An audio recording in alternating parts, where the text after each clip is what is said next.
तो आज हम लोग स्टार्ट करने वाले हैं लेक्चर सेकंड सेट्स के लिए, जिसमें हम बात करेंगे operations on sets. Operations on sets. तो इससे पहले हम कुछ टर्मिनोलॉजीज़ और कुछ थ्योरम देखेंगे, जिसमें सबसे पहले हमें जानने की ज़रूरत है यूनियन ऑफ सेट्स कि क्या होता है। यूनियन ऑफ सेट्स, अगर ए एक सेट है एंड बी एक सेट है तो इसे रिप्रेजेंट हम करेंगे ए यूनियन बी। इसका ये मतलब होता है कि अगर x एलिमेंट है belongs to A union B, तो इसका मतलब है x या तो a में होगा और या तो b में होगा। कुछ एग्जांपल से समझते हैं। a एक सेट है 1, 2, 3 एंड 4 का। b एक सेट है 2, 4, 6 एंड 8 का। तो यहाँ पे A यूनियन B हमारा क्या होगा? A यूनियन B हमारा होगा all the elements of A and B। तो ये हो जाएगा हमारा 1, 2, 3, 4, 6 एंड 8। यानी वो सारे एलिमेंट्स हम इसमें इंक्लूड करेंगे जो हमारा A में होगा एंड B में होगा। तो इस तरीके से हम क्या करते हैं, A और B दो सेट के यूनियन डिस्क्राइब करते हैं। तो ऐसे हमारा क्या हो सकता है, अगर हम 3 लेते हैं तो 3 क्या है, ये या तो A में बिलोंग करेगा और 3 हमारा बिलोंग करेगा B में। दोनों में से किसी एक में बिलोंग कर सकता है। तो यूनियन हमेशा क्या होता है, या तो या फिर और। या तो ये एलिमेंट हमारा A में बिलोंग करेगा या तो B में। तो हम देख सकते हैं 3 हमारा सेट A में बिलोंग कर रहा है। ठीक, तो सिंपल सी भाषा में A यूनियन B क्या होगा, collection of all elements of set A and B। ठीक, इसी तरीके से नेक्स्ट जो हम जानेंगे वो होगा हमारा इंटरसेक्शन ऑफ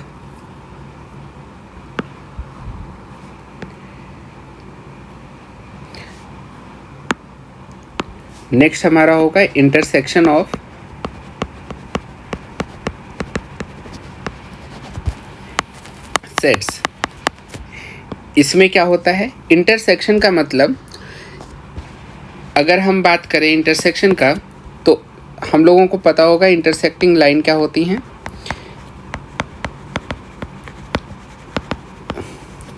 इंटरसेक्टिंग लाइन का मतलब है कि दो लाइनें जो एक दूसरे को किसी एक फिक्स पॉइंट पे, कॉमन पॉइंट पे इंटरसेक्ट करती हैं एक दूसरे को।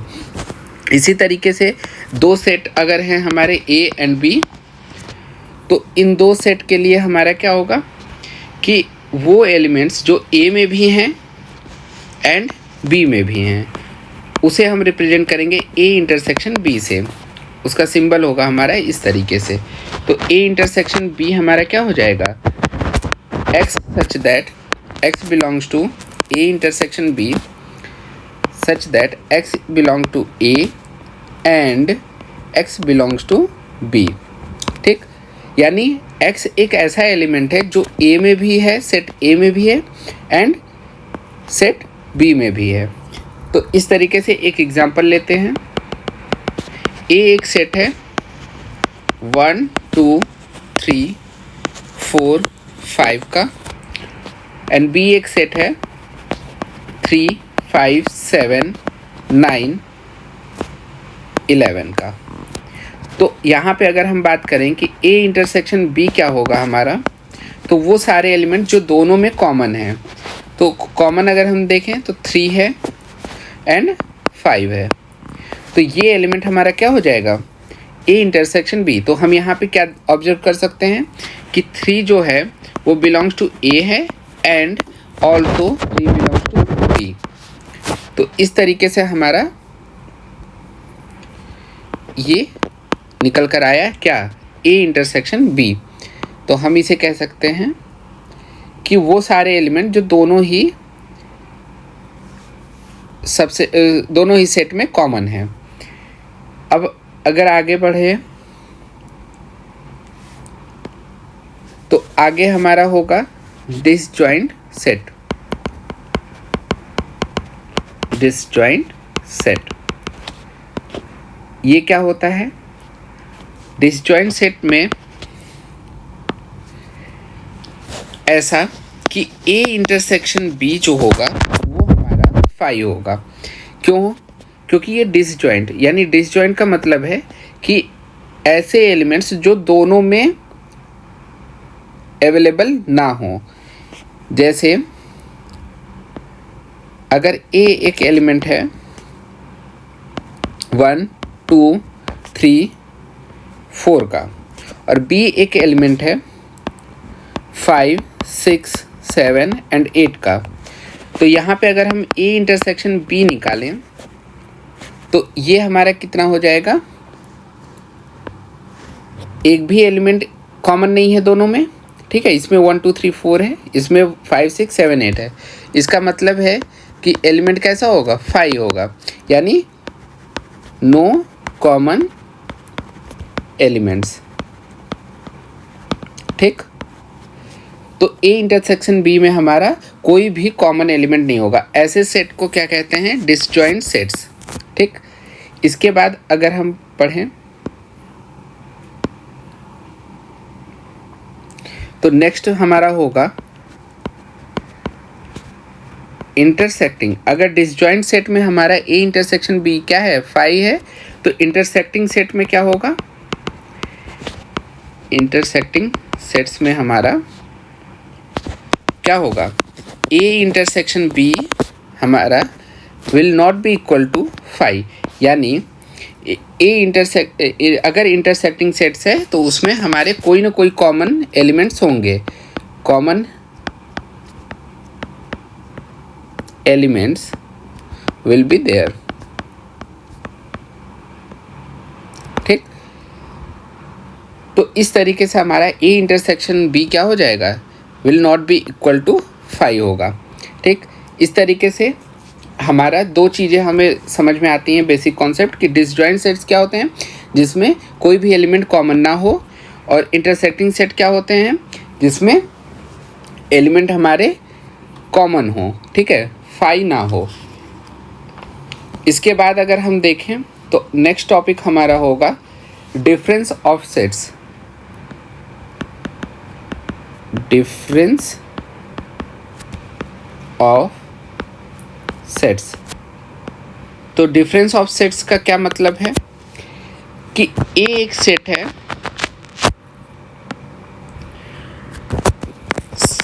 हमारे पास 2 सेट हैं, set A and set B, ठीक। तो इसमें हमारा डिफरेंस ऑफ सेट का हमें साफ साफ मतलब समझ में आ रहा है, माइनस, यानी ए माइनस बी हमें निकालना हो तो इसका क्या मतलब होगा? ए माइनस बी हमारा होगा ऐसा सेट जिसमें x एक एलिमेंट होगा such that x belongs to A and x does not belong to B, ठीक। a माइनस बी हमारा क्या होगा? x उस सेट का ऐसा एलिमेंट होगा जो कि a में तो होगा लेकिन b में नहीं होगा। इसी तरीके से अगर हम कहें कि b माइनस ए क्या होगा, तो x such that x belongs to b and x does not belong to a, यानी b माइनस ए का मतलब होगा कि वो सारे एलिमेंट जो b में हैं लेकिन a में नहीं है, और a माइनस बी का मतलब होगा वो सारे एलिमेंट जो a में हैं b में नहीं हैं। तो इस तरीके से हम डिफाइन कर सकते हैं कि डिफरेंस ऑफ सेट्स कैसे निकाले जा सकते हैं। जैसे कुछ एग्जांपल लेते हैं। अगर हम कहें कि a है 1 2 3 4 एंड 5 और b है हमारा 2 4 6 8 10। तो यहाँ पे यदि हम बात करें a माइनस बी, तो वो क्या निकल कर आएगा, ऐसा एलिमेंट जो a में है बट b में नहीं है। तो कौन कौन से एलिमेंट a में है, 1 है वो b में हमारे नहीं है, 3 है वो b में हमारे नहीं है, और 5 है। तो 1 3 एंड 5। और b माइनस a क्या हो जाएगा, वो एलिमेंट जो b में है बट a में नहीं है। तो कौन कौन से एलिमेंट नहीं है, b में हमारा 2 है जो कि a में भी है, तो हम 2 को कंसिडर नहीं करेंगे। 4 भी है हमारा a में। यहाँ पे हमारा 6 नहीं है, 8 नहीं है और 10 नहीं है। तो b माइनस a क्या निकल कर आएगा, 6 8 एंड 10। तो इस तरीके से हम समझ रहे हैं कौन से टॉपिक को, डिफरेंस ऑफ सेट्स। ठीक, इसके बाद अगर हम बात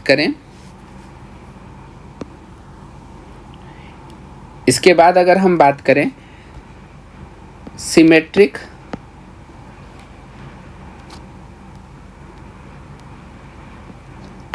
सिमेट्रिक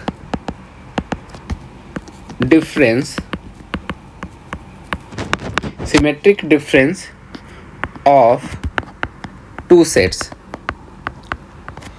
तो symmetric difference of two sets क्या हो जाएगा, अगर हम कहते हैं, पहली चीज़ तो इसे रिप्रेजेंट कैसे करते हैं ये देख लीजिए।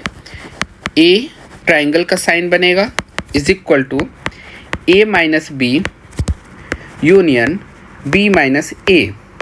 ठीक, इसका ये सीधा सीधा मतलब है कि ए माइनस बी और बी माइनस ए का यूनियन जो होगा वो हमारा क्या हो जाएगा, symmetric difference of two set, यानी ए और बी का सिमेट्रिक डिफरेंस हो जाएगा।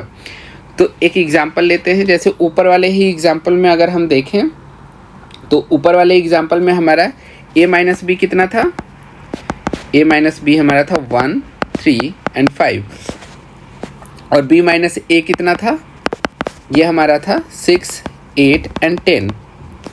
ठीक, ये था b माइनस a और ये था हमारा a माइनस बी। तो इस तरीके से अगर हम देखें what will be the symmetric difference of a and b, तो वो हमारा हो जाएगा a minus B union b minus a। तो हम क्या करेंगे, इसका और इसका यूनियन हम तो समझ चुके हैं, combination of all the elements of set A and set B. तो यहाँ पे हमारे सेट क्या है, a minus B and b minus a। तो हम क्या करेंगे, symmetric difference of two set में हमें क्या निकालना है, a माइनस बी और b माइनस a का यूनियन। तो दोनों के एलिमेंट हमारे क्या हो जाएंगे, एक जगह कलेक्ट हो जाएंगे। तो 1 3 5 6 8 एंड 10, ये हमारा हो जाएगा क्या, symmetric difference of two sets.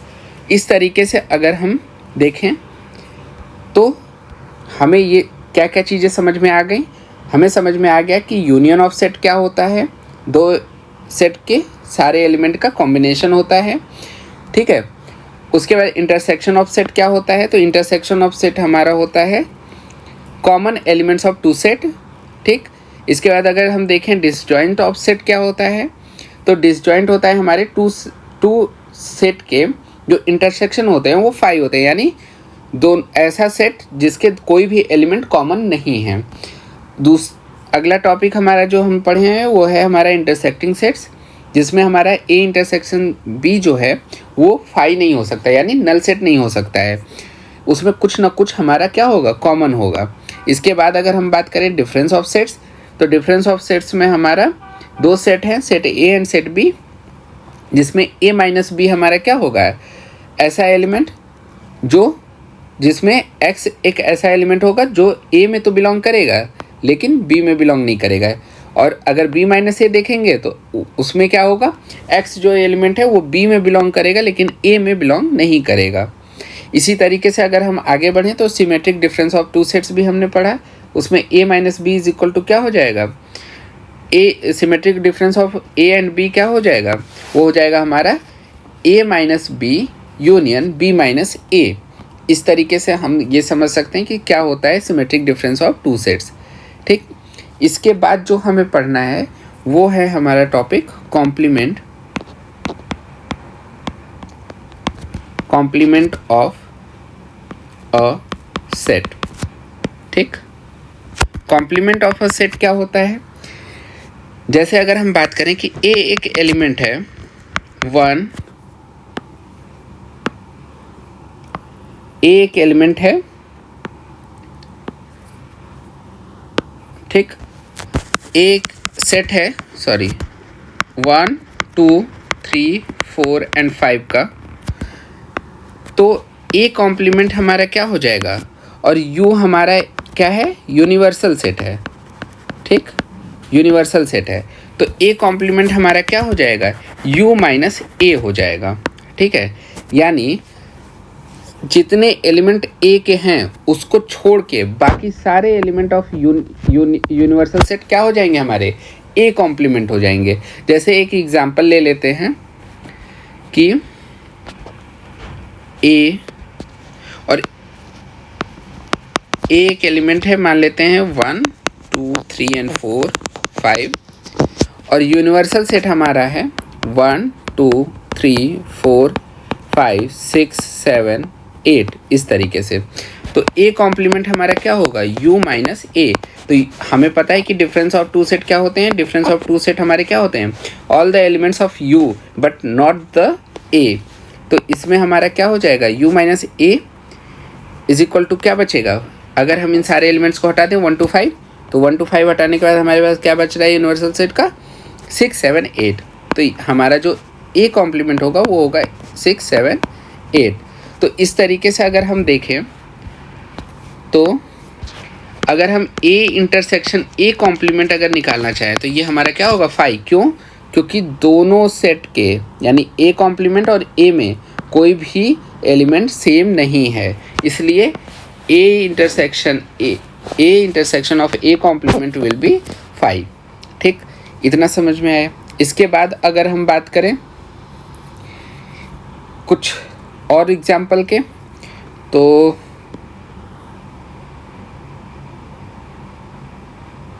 Next topic हमारा जो होगा वो होगा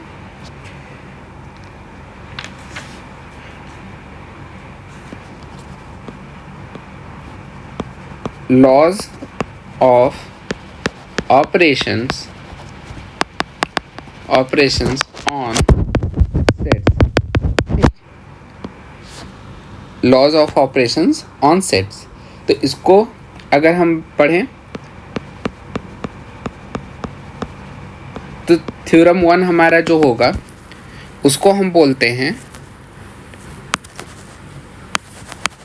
इडेम्पोटेंट लॉज, जो क्या कहता है कि ए यूनियन ए जो होगा वो हमारा ए होगा, और सेकंड जो है ए इंटरसेक्शन ए हमारा हमेशा ए होगा। ठीक, इस तरीके से अगर हम बात करें जैसे ए यूनियन ए, तो इसका मतलब है x such that x belongs to a और x बिलोंग्स टू a। इसका मतलब है कि x क्या है, a में बिलोंग कर रहा है, यानी इज इक्वल टू क्या आएगा, a आएगा। क्योंकि यहाँ यूनियन है तो हम या तो लेंगे a में या तो लेंगे a में, क्योंकि यहाँ सेट क्या है, कॉमन है, a सेट ही हम यहाँ इंक्लूड कर रहे हैं। इसी तरीके से अगर a इंटरसेक्शन a करें तो ये भी हमारा क्या कहलाएगा, x such that x belongs to a and x belongs to a। दोनों जगह एक ही सेट की बात की जा रही है, तो इसका मतलब है कि x such that x belongs to a, यानी सारे एलिमेंट ऑफ a क्या होंगे, a इंटरसेक्शन a होंगे। एक एग्जांपल से समझ लेते हैं, जैसे a इज इक्वल टू है हमारा 1 2 3, तो जाहिर सी बात है a यूनियन a अगर निकालेंगे तो यही 1 2 3 होगा उसके अंदर, क्योंकि दूसरा कोई सेट ही नहीं है, और a इंटरसेक्शन a निकालेंगे तो यही 3 एलिमेंट्स होंगे। ठीक, तो एक तरह से हम ये देख सकते हैं कि a यूनियन a अगर है और a इंटरसेक्शन a है, तो इन दोनों का यूनियन क्या हो जाएगा, a ही होगा। ठीक, क्योंकि सारे एलिमेंट क्या हैं, सेम है, हम रिपीट नहीं करते हैं सेम एलिमेंट को, एक एलिमेंट एक ही बार लिखा जाता है। इसके बाद अगर हम बात करें थ्योरम 2 की, तो इसको हम बोलते हैं आइडेंटिटी लॉज। ये हमारा क्या हो जाएगा, आइडेंटिटी लॉज, जिसमें हम बात करेंगे अगर जैसे हम एक तरीके से बोलते हैं कि किसी भी नंबर को 1 से मल्टीप्लाई करिए तो क्या आता है, वही सेम नंबर वापस आता है। तो इस तरीके से इसको हम कहेंगे आइडेंटिटी लॉज। जैसे 3 को अगर 1 से करें तो 3 आएगा, 4 को अगर 1 से करें तो 4 आएगा, 5 को अगर 1 से करें तो 5 आएगा। इसी तरीके से किसी भी सेट को का यूनियन 5 से निकालें तो वो हमेशा वही वापस सेट देगा, और अगर किसी भी सेट का इंटरसेक्शन निकालें कि यूनिवर्सल सेट से तो वो हमेशा वही वापस सेट देगा, क्योंकि यूनिवर्सल सेट में चाहे जितने भी एलिमेंट हों, ठीक है, एक्स वाई जेड, लेकिन ए में जो एलिमेंट होगा एक्स मान लेते हैं या वाई मान लेते हैं, तो ए इंटरसेक्शन बी हमेशा क्या हो, ए इंटरसेक्शन यूनिवर्सल सेट क्या होगा हमारा, वो होगा हमारा एक्स एंड वाई, यानी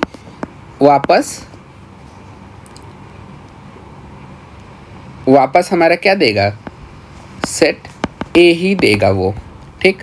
तो इसे हम कहते हैं आइडेंटिटी लॉज, जिसमें कि हम किसी भी सेट को 5 से यूनियन करें तो वही वापस सेट हमें मिलता है, और किसी भी सेट को इंटरसेक्शन करें किसी यूनियन से तो वापस हमें वही सेट मिलता है।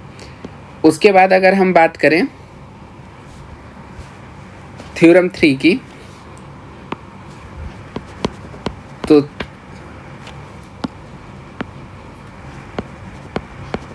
थ्योरम 3 हमारा क्या कहता है, थ्योरम 3 कहता है, जिसका नाम होगा हमारा कॉम्युलेटिव लॉज। इसमें क्या है कि ए यूनियन बी हमारा बी यूनियन ए होगा, ठीक है, ये हमारा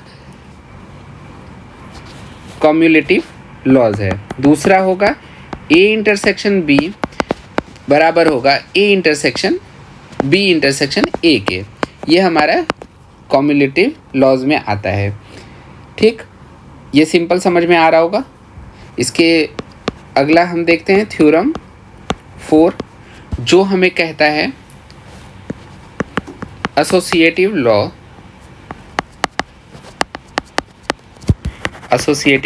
लॉज, जिसमें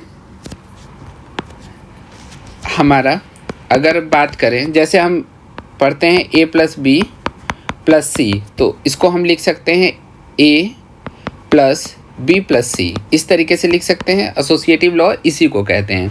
तो अगर हम कहें a union b union c, तो ये हमारा होगा a union b union c, इसे एसोसिएटिव लॉ कहते हैं। मतलब कुछ भी चेंजेस नहीं हुए, चाहे हम b यूनियन c निकालें, चाहे हम a यूनियन b निकाल कर c के साथ यूनियन निकालें, बात एक ही पड़ेगी। दूसरा अगर बात करें तो a intersection b intersection c अगर करें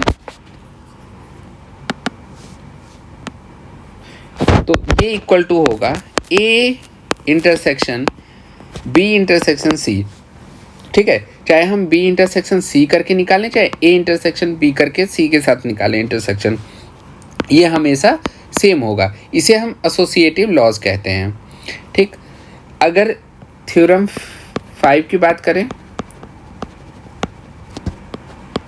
तो थ्योरम 5 हमारा क्या कहता है, डिस्ट्रीब्यूटिव लॉ है, ठीक है। एसोसिएटिव लॉ में क्या है, कुछ भी चेंजेस नहीं होते हैं, चाहे हम इसके साथ यूनियन निकाल के इसका इसके साथ निकालें, चाहे हम सी का अलग करके ए और बी का यूनियन निकाल के तब यूनियन निकालें, बात एक ही पड़ेगी। लेकिन डिस्ट्रीब्यूटिव लॉ में थोड़ा सा डिफरेंस आता है। डिस्ट्रीब्यूटिव लॉज में क्या होता है कि ए यूनियन बी इंटरसेक्शन करें तो ए यूनियन बी तो होगा, लेकिन इंटरसेक्शन ए यूनियन सी होगा। इस चीज़ को बहुत ध्यान से देखने लायक है, ये इम्पॉर्टेंट भी होता है कि A union B intersection C कर रहे हैं तो ए का यूनियन बी के साथ एंड इंटरसेक्शन ए का यूनियन सी के साथ। इसका अभी हम प्रूविंग भी देखेंगे। दूसरा तब तक देख लेते हैं, A intersection B union C अगर हम करें तो ये हमारा होगा A intersection B union A intersection C. बस फ़र्क क्या है, यहाँ पे हमने डिस्ट्रीब्यूटिव लॉ में क्या किया कि बी और सी का इंटरसेक्शन करके उसका यूनियन ए के साथ किया, तो ये हमें मिला था। और यहाँ पर बी यूनियन सी करके हमने ए के साथ इंटरसेक्शन किया, तो हमें क्या मिला, A intersection B and union A intersection C. एक तरह से आप यहाँ पे अगर आपको कन्फ्यूज़न हो तो आप इस तरीके से कर सकते हैं कि अगर हम x into B plus C करें तो ये हमारा क्या होगा, x into B plus X into C. तो सेम यही चीज़ हम कर रहे हैं, a का इंटरसेक्शन b के साथ फिर यूनियन a का इंटरसेक्शन c के साथ, यही कर रहे हैं। और यहाँ पर हम क्या कर रहे हैं, a का यूनियन b के साथ फिर इंटरसेक्शन a का यूनियन c के साथ। इस तरीके से हम कर सकते हैं, ठीक है। ये हम बस एग्जांपल लिए हैं कि आप याद कर सकते हैं कि क्या कर रहे हैं यहाँ पे। अगर हम इसका प्रूफ देखें तो प्रूफ थोड़ा सा लेंथी होने वाला है, जिसमें हम ये कह सकते हैं कि a union b union c है। तो हम इमेजिन करें कि x एक एलिमेंट है जो बिलोंग करता है a यूनियन b के एंड यूनियन c के, ठीक है।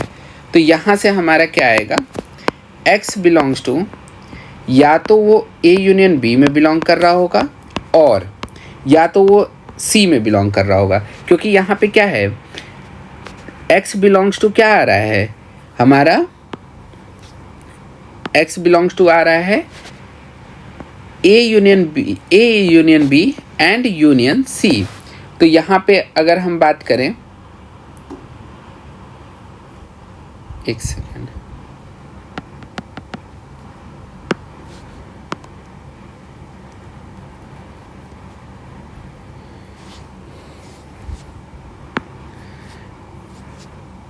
हमें प्रूविंग देखनी थी a union b intersection c की, ठीक। पहला वाला ये है हमारा a union b intersection a union c, हमें ये प्रूफ करना है, ठीक।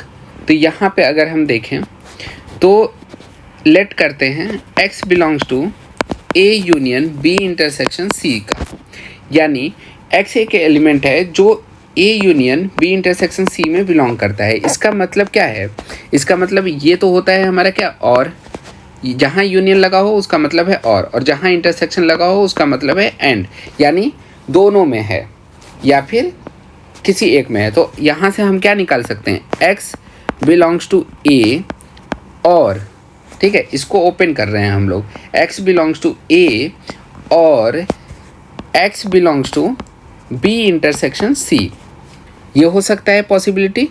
तो इस तरीके से अगर हम बात करें तो आगे अगर बढ़ें तो x बिलोंग्स टू a और x belongs to b and x belongs to c, यानी x b में भी है और x c में भी है और x a में हो सकता है।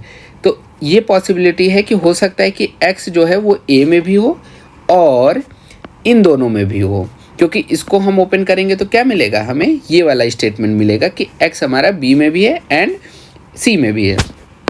अगर आगे बढ़ें तो यहाँ पे हम क्या लिख सकते हैं कि x बिलोंग्स टू a और x बिलोंग्स टू b, ये लिख सकते हैं, ठीक।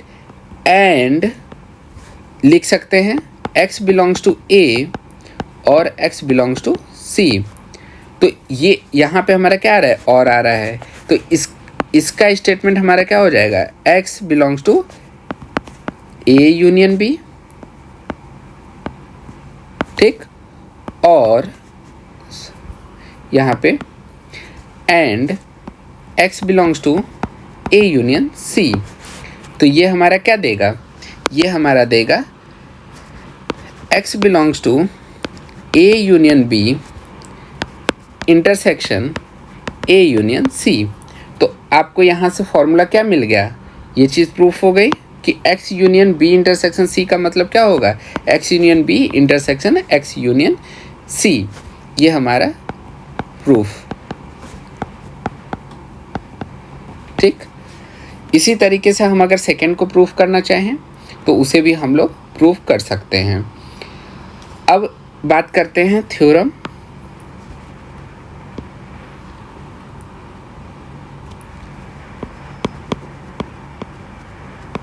थ्योरम 6 की। तो थ्योरम 6 हमारा क्या कहता है, इसका नाम होता है डी मॉर्गन्स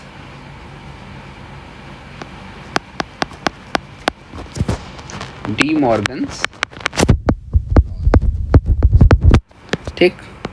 ये भी कभी कभी एग्जाम में आता है, ये भी इम्पोर्टेंट है। इसमें अगर हम बात करें तो पहला स्टेटमेंट इस लॉ का होता है ए यूनियन बी का complement is equal to A complement intersection B complement, जिसमें दूसरा स्टेटमेंट होता है ए इंटरसेक्शन बी का होल कॉम्प्लीमेंट क्या होगा, A complement union B complement. ठीक, अगर हम प्रूविंग की बात करें तो फर्स्ट वाला प्रूव करते हैं।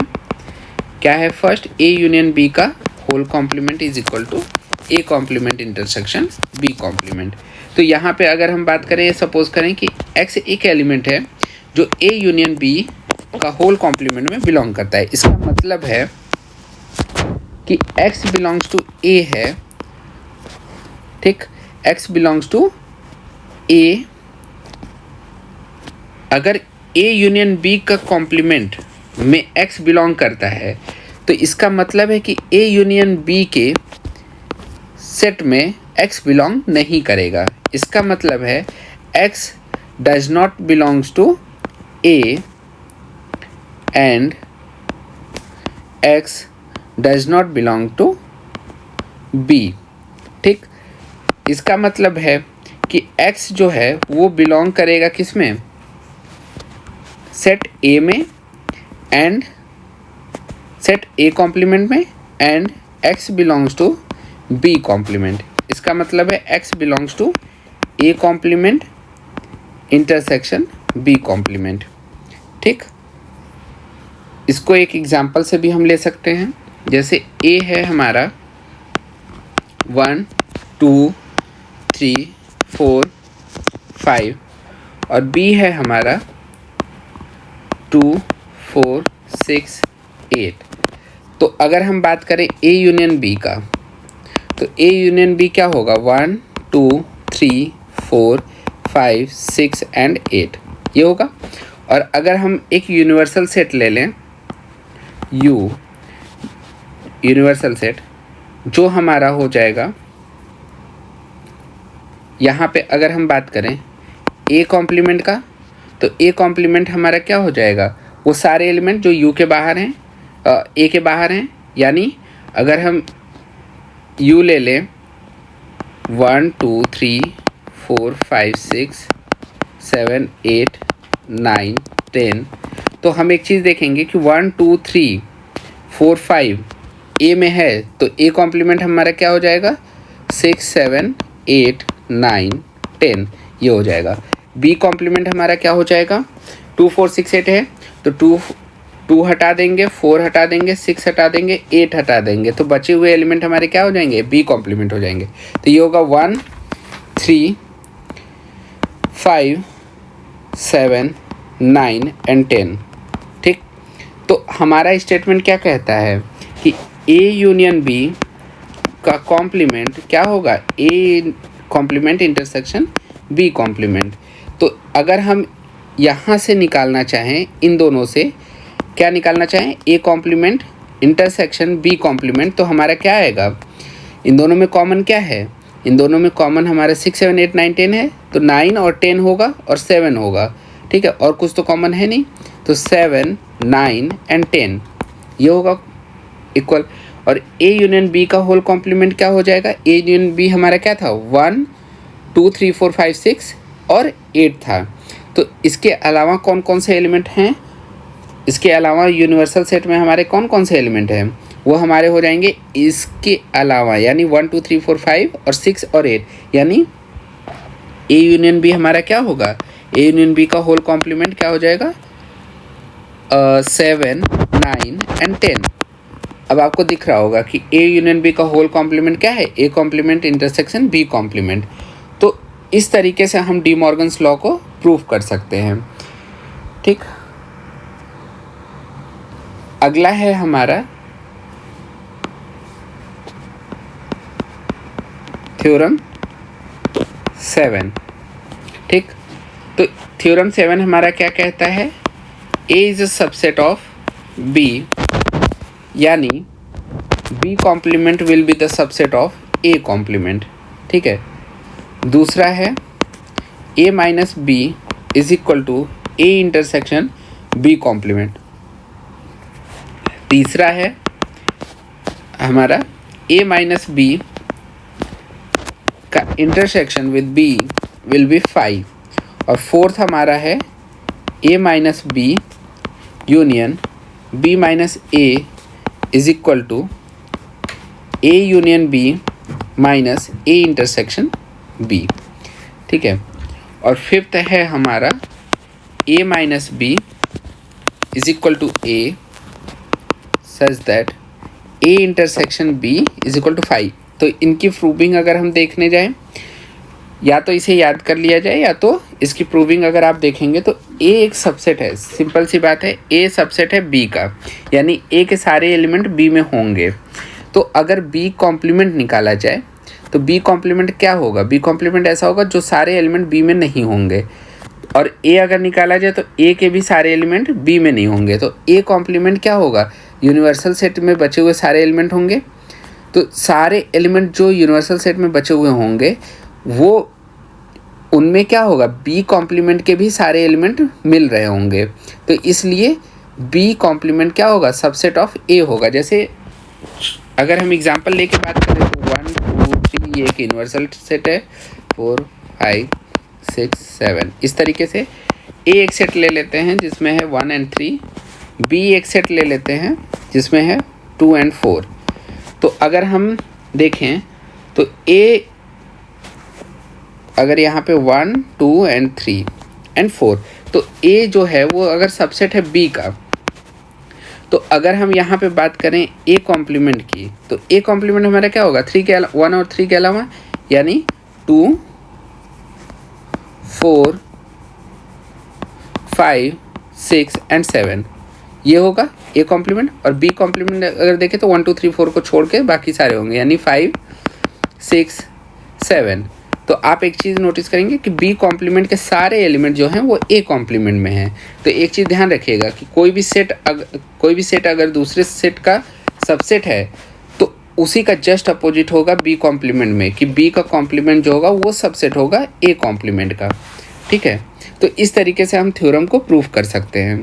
कि इसी तरीके से अगर A माइनस B करें तो A माइनस B क्या होगा, A इंटरसेक्शन B कॉम्प्लीमेंट, यानी डिफरेंस ऑफ टू सेट क्या होंगे, वो उस एक सेट के कॉम्प्लीमेंट से इंटरसेक्शन में होगा A। ठीक है, तो ये सारी चीज़ें याद करने वाली हैं, या तो आप एक एग्जांपल लेकर भी समझ सकते हैं। तो इस तरीके से हमारे 7 इम्पॉर्टेंट थ्योरम ख़त्म होते हैं। बाकी इसके अलावा अगर थ्योरम आते हैं तो वो हम अपने बेसिक कॉन्सेप्ट के हिसाब से डिराइव कर सकते हैं। और भी इसमें थ्योरम आएंगे, 8-10 और थ्योरम होंगे जो हम नेक्स्ट लेक्चर में कंप्लीट कराएंगे।